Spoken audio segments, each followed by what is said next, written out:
Sorry everybody, no fancy intro today. Instead, I just want to take a second to ask if you enjoyed this video or any of the ones that you see on this channel, please consider subscribing. We're getting close to 10,000, so I just wanted to take a second and ask. Also, I wanted to thank Cynical, who is the first channel member ever on this channel. If you want to learn more about memberships, you can scroll down and click the join button right next to the subscribe button. Ladies and gentlemen, we are at a crossroads because now both of my characters are the same rank. But because of the rank system being character specific, the lack of a win streak bonus in plat, and for the sake of the series and my sanity, we need to make a very tough decision today. That might turn me into public enemy number one in some of your eyes. And I think you know who I'm leaning towards, but let me explain how he got here. Because if you remember on day one, I said I did not like how Cammy felt, and now I've gone and betrayed the people. You see, after yesterday's video went up, something just didn't sit right with me. I knew I could go further. How much further? I don't know, but I wanted to find out. And so I hopped back on and I queued up. Then for the next hour and a half, I proceeded to play until I eventually racked up enough win streak bonuses to plunge into plat. And that's where things should have ended, but that little nagging voice in my head came back. You know what he said to me? He said, "You have only been playing Street Fighter V, Cammy. You haven't incorporated any of the Street Fighter 6 changes or the mechanics." I didn't do a damn drive rush combo the entire time I was playing. I was just coasting along on Street Fighter V mechanics. And I thought, well, if I was having that much fun without incorporating the Street Fighter 6 stuff, I wonder if the mechanics will make it more fun for me or if it'll take away from my fun.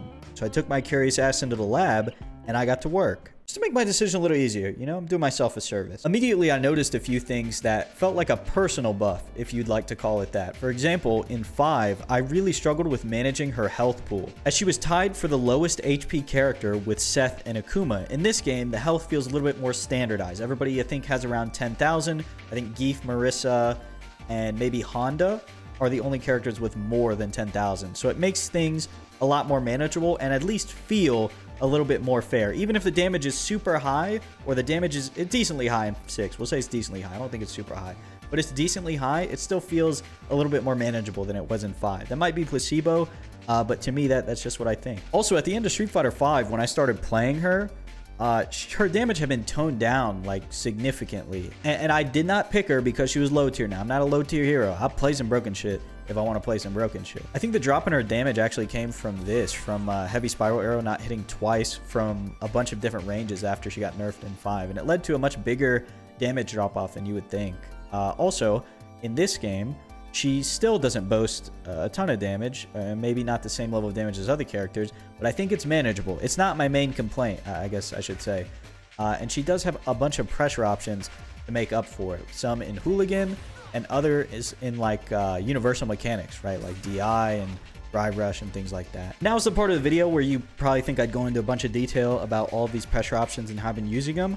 But to be honest with you, I've just been getting away with a normal strike throw game plan and then throwing some hooligans in there at points. I'm still really investigating how I want to use these pressure tools, so I don't really feel comfortable talking about it yet. The one thing that I did dive kind of deep into, though, was her Oki, especially after Spiral Arrow, because that's a special move you're usually going into, and I wanted to figure out what I could do on their wake up besides just defaulting into light. And so I started watching some streams, some YouTube videos, some replays, and I noticed higher level players doing something very interesting, and that is this crouch heavy punch. I thought this was really cool. It's her only plus normal, for one, and two, because it's a heavy, most people do not think that it's your turn after you press that. It's a gigantic button. Why would it still be Cammy's turn? So they will press afterwards a lot of the time. And if you do a jab afterwards, you can catch him pressing. If the crouch heavy punch hits, you can do crouch medium punch, because that's how plus you are if that crouch heavy punch hits. So you can do crouch medium punch into like spiral arrow, whatever you want, basically, whatever crouch medium punch can cancel off of. And you can tick throw off of it. Just a really cool option to have, and it's very satisfying when it hits. That's something I've noticed I look for in a character lately, is how satisfying are things when they hit. Next thing we need to talk about is Spin Knuckle. It being her main mode of transportation around fireballs is a gigantic personal buff to me.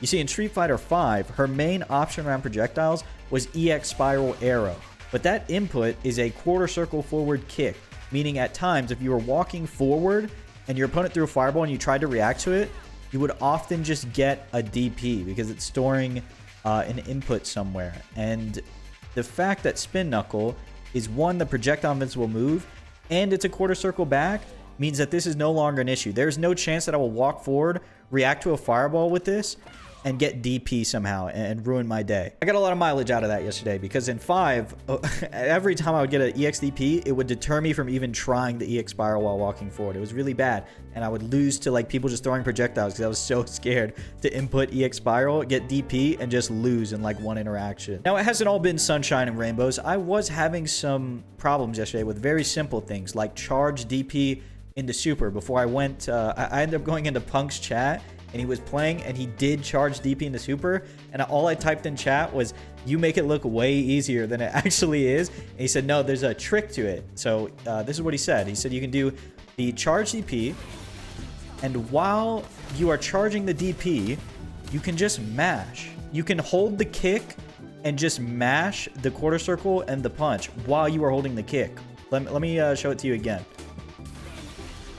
I did not let go of the heavy kick the entire time. This shit was revolutionary to me. Because if you do normal DP in the super, it just whiffs. Into level 3, it just completely whiffs. You have to do charge DP into level 3. If Punk didn't tell me that little shortcut, I wouldn't have played Cammy. This video wouldn't have existed. I don't know. I've got like this weird thing in my brain. I'm just the type of guy that if I can't do every single thing that my character can do, then I don't want to play them. Like, I feel like I'm just missing a little bit all the time. It's just a weird thing with me. I have to be able to input all the moves and do all the combos on my character. Next thing on the chopping block for me is I'm going to figure out how to use this hooligan a little bit more effectively besides just like as a dive kick replacement so I don't mess up the input. I think there's a lot of potential here that I'm just missing and that a lot of players are just missing. Most people are just going to write hooligan off as a gimmick again, as like a useless tool, but I'd at least like to try and figure out a use for it before I like, you know, mark it off as a waste. Also, I need to lab a punish counter, because people are doing DPs and I'm punishing with like garbage. I'm punishing like stand heavy punch, charge DP every single time. I need to figure out something that's actually better. As far as drive rush combos, I'm kind of just sticking with the basics for now. Anything that goes into crouch heavy punch, that's kind of my thing right now, I guess. So yeah, I think I made my decision. I kind of did a 180 from the first video where I said I wasn't going to play her, and now I spent I think it was like 4 hours like labbing playing the character yesterday, and I had a great time. So I'm going to continue to pursue it. I hope I'm not public enemy #1 to all the Minone players in the comments below. I hope you enjoyed this video. If you did, please consider subscribing, and I'll talk to you again very soon.